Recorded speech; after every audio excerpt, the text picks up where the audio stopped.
What's going on, ladies and gentlemen? Welcome back to the Joshua Wren podcast from a gloriously sunny Newcastle on the northeast coast. My name is Joshua Wren. Thanks for joining me again. On today's podcast, I'm going to quickly talk about some progress from my surgery, my fitness and what exercise I'm able to do now. Then I'm going to quickly get into the interview with my surgeon, Mr. Adrian Wilson from the Hampshire Clinic. Really cool guy, really insightful, so it was good to have him agree to be on the podcast. Then go over the plan for my next surgery, and then quickly talk about my favourite podcast of other people, and where specific guests are included, I'll include them. So yeah, it's been good. I'm making great progress again.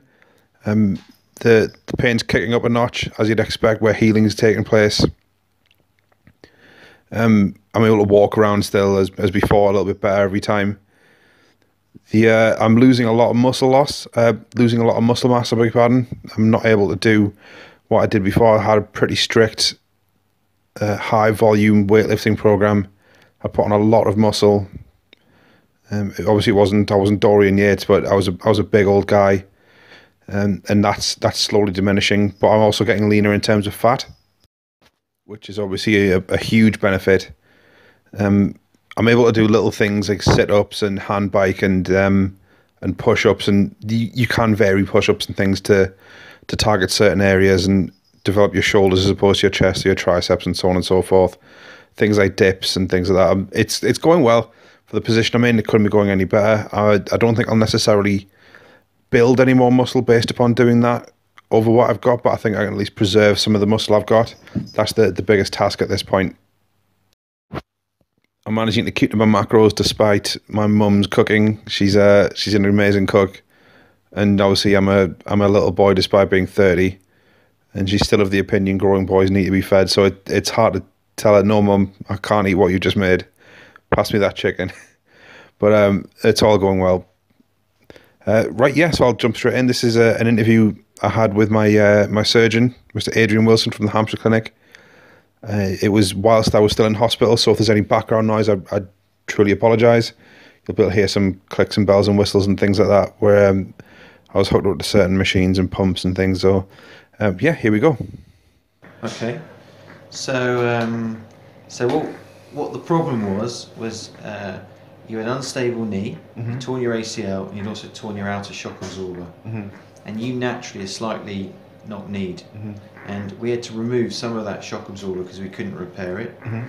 And although your knee's beautifully stable, you continue to have some discomfort because of that lack of the shock absorber on the outside. So the Mm-hmm. forces going across the outside of your knee were too high. Mm-hmm. So the object of the exercise yesterday was to realign your knee just Mm-hmm. by a few degrees to make it basically straight as opposed to knock-kneed.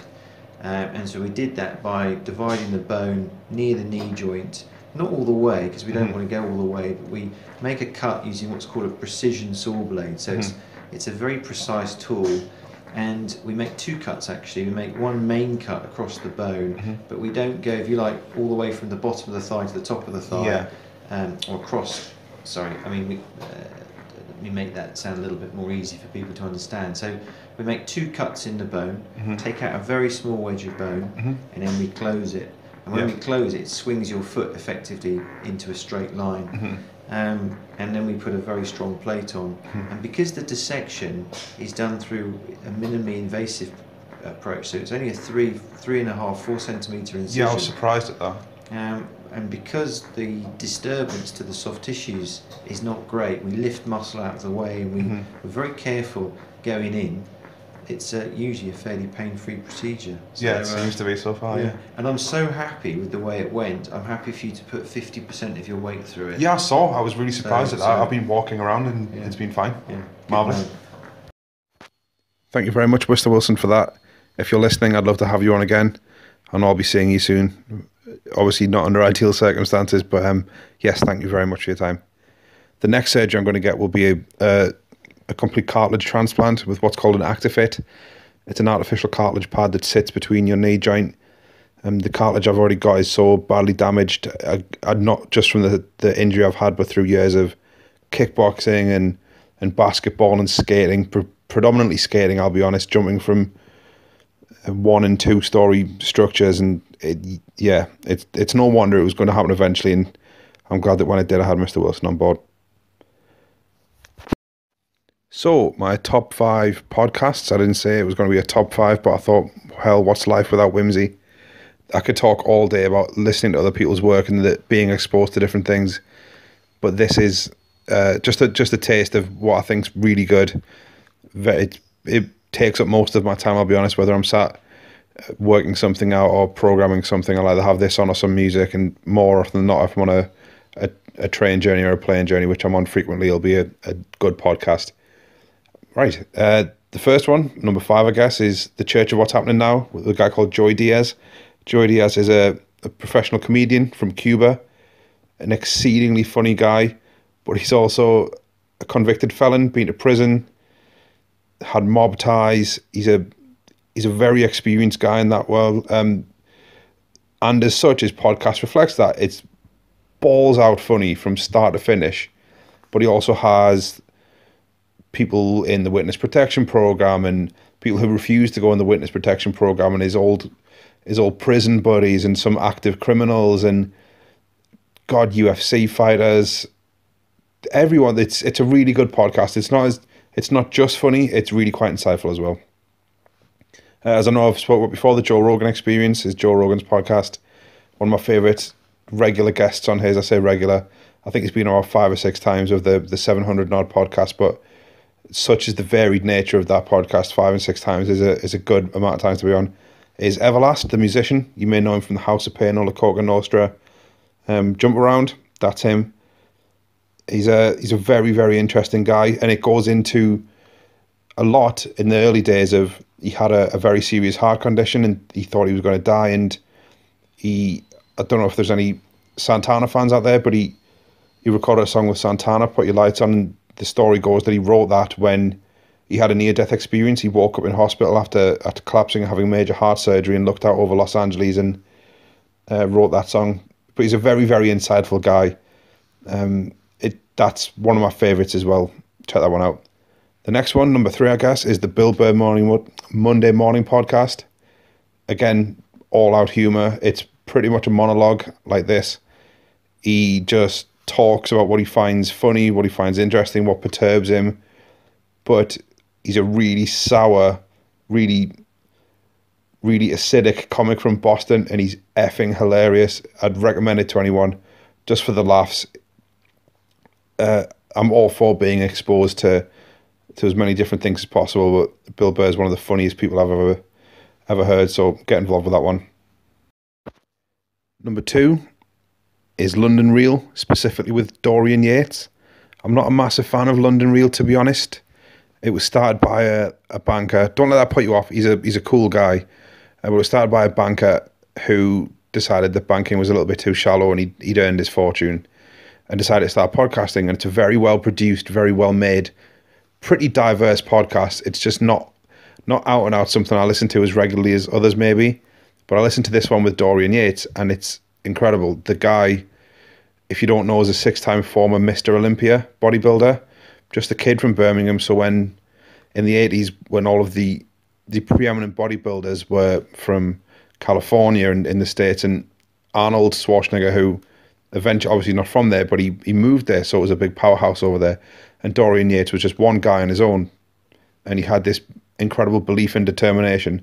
And they used to call him the Shadow, because back then there was no Twitter, no internet. He'd come to a show, crush everyone, and then disappear. And even at the shows, he would keep himself to himself. He wouldn't talk to anyone. He would just lurk in the background, and he wouldn't even take his gym suit off until seconds before the stage. They're all back there oiling up and flexing, and he would just stay wrapped up, and then at the last minute unleash what he'd been working on and make the other guys go, oh shit, yeah, we're kind of screwed now. But aside from that, he's a very, very introspective guy. He talks about his experiences with hallucinogenic drugs, ayahuasca. I think they get a bad perception. I'd like to talk about that in more depth on a later podcast. I've never done them before. That's not to say obviously I wouldn't be interested. I think it's a very interesting area of study. But he talks about his experience with psilocybin and ayahuasca, and it's a mind-altering drug. And he's a very, very interesting guy, very well-spoken, very intelligent, totally dispels the myth of the meathead bodybuilder. He's not that whatsoever. Still works out, still an alpha male, but he's very calm and very collected, and he's yeah, that's one of my favourites to listen to. I've listened to that a bunch of times now.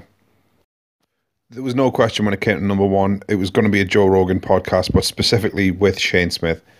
If you don't know who Shane Smith is, he's the founder of Vice. Vice are a news organisation, a media outlet, and what they rose to fame doing is, well, first of all, it was a magazine.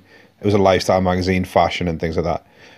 And then they kind of rebranded themselves massively, and what they do now is they'll take a bunch of cameras and a bunch of crazy guys, and when I mean crazy, I don't mean lunatics, I mean very, very brave, and just go somewhere and embed themselves. So they've they've embedded themselves with ISIS. They went to North Korea.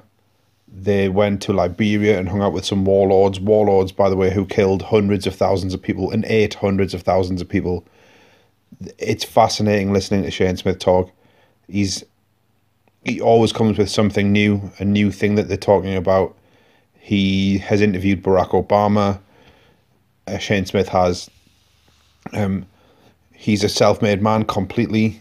He's now a billionaire, and what he's doing with his money is he's going to buy a massive, massive amount of land and just say, fuck you guys, no one's building on this land. He's going to spend half his money or something, I think he said, on buying some forest land somewhere and saying, nope, no one's touching it. I don't want to do anything with it, but no one's touching it.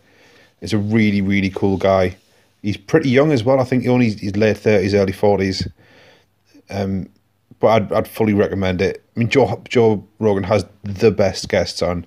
Everyone from people like Shane Smith, who's a billionaire news mogul, Neil deGrasse Tyson, who's a physicist, UFC fighters, George St. Pierre, Carlos Condit, I think, has been on. Donald Cerrone, sorry, Carl, I don't think Carlos has been on. Just the biggest range of top-notch guests. So I can recommend everyone check that out, especially the Shane Smith one. It's brilliant. Thank you very much again, everyone. That concludes today's. I think the next podcast, I'm going to focus mainly on something that is quite important to me, and I think a lot of people out there, and it's addiction, specifically in my case, food addiction. There's a reason I ended up as big as I did, and the more I put it together, the more I realised it's a full-blown addiction. I had thought I was one of those guys that liked their food, but it wasn't quite that simple. So I'll get into that. That'll take up most of the next podcast. So I hope to hear from you. I hope you join in and take care of yourselves. Take care. Bye.